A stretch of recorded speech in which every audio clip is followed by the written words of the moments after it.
গত মাসের শুরুতে দক্ষিণ আমেরিকার দেশ ভেনেজুয়েলা উপকূলে ৮ যুদ্ধজাহাজ ও ১২০০ মিসাইল নিয়ে অবস্থান নেয় যুক্তরাষ্ট্র।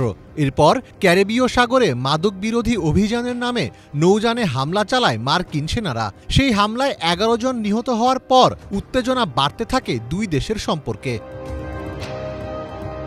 যুক্তরাষ্ট্রের বিরুদ্ধে লড়তে ভেনেজুয়েলার সেনাবাহিনী ও জনগণকে প্রস্তুতি নেওয়ার নির্দেশ দেন প্রেসিডেন্ট নিকোলাস মাদুরো। এমনকি মার্কিন সেনাদের মোকাবিলা করতে সামরিক প্রশিক্ষণ নিতে শুরু করে ভেনেজুয়েলার সাধারণ জনগণ।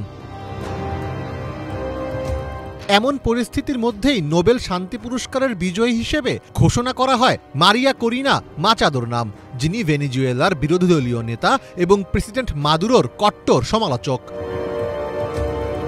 তার নোবেল জয়কে স্বাগত জানাচ্ছে ভেনেজুয়েলাবাসী। তবে বিশ্বের সবচেয়ে সম্মানজনক এই পুরস্কারের বিজয়ী হিসেবে তার নাম ঘোষণা হতেই শুরু হয়েছে বিতর্কের ঝড়।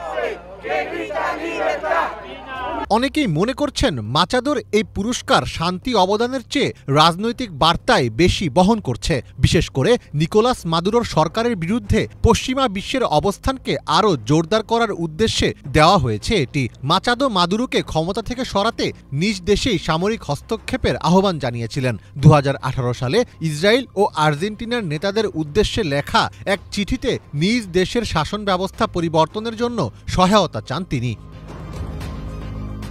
ইসরায়েলের যুদ্ধবাজ প্রধানমন্ত্রী বেনিয়ামিন নেতানিয়াহুর সঙ্গেও ঘনিষ্ঠ মিত্রতা রয়েছে মাচাদোর। তিনি ২০২০ সালে ইসরায়েলের লিকুদ পার্টির সঙ্গে একটি সহযোগিতা চুক্তিতে স্বাক্ষর করেন, আর এই লিকুদ পার্টি গাজায় গণহত্যার জন্য দায়ী। ২০২৩ সালের ৭ অক্টোবর হামাসের আকস্মিক হামলার পর মাচাদো ইসরায়েলের প্রতি সংহতি প্রকাশ করেছিলেন, কিন্তু এরপর প্রায় ২ বছর ধরে গাজায় গণহত্যা চললেও সেটি নিয়ে তেমন আওয়াজ তুলেননি তিনি।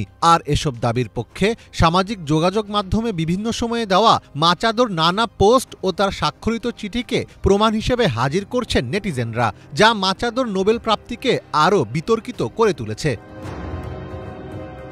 মাচাদোকে নোবেল শান্তি পুরস্কার প্রদানের পর লাতিন আমেরিকায় তীব্র প্রতিক্রিয়া দেখা দিয়েছে। বেশিরভাগ নেতারা এর সমালোচনা করেছেন এবং এটিকে লজ্জাজনক এবং অনৈতিক বলে বর্ণনা করেছেন। বলিভিয়ার প্রাক্তন নেতা ইভো মোরালেস মাচাদোর তীব্র সমালোচকদের মধ্যে একজন। তিনি সোশ্যাল মিডিয়ায় বলেছেন, নিজের দেশে দমন, সামরিক হস্তক্ষেপ এবং অভ্যুত্থানকে উৎসাহিত করেছেন এমন কাউকে নোবেল শান্তি পুরস্কার প্রদান অনৈতিক। কিউবার প্রেসিডেন্ট মিগুয়েল দিয়াস ক্যানেল নোবেল কমিটির নিন্দা জানিয়ে একাধিক পোস্টের মাধ্যমে নতুন শান্তি পুরস্কার প্রাপ্ত মাচাদোর সমালোচনা করেছেন। সমালোচনা আসে রাশিয়ার রাষ্ট্রপ্রধানের কাছ থেকেও। প্রেসিডেন্ট ভ্লাদিমির পুতিন বলেছেন, শান্তির জন্য কিছুই করেননি এমন লোকদের নোবেল শান্তি পুরস্কার দেওয়া হচ্ছে, যে কারণে এই পুরস্কার বিশ্বাসযোগ্যতা হারিয়েছে।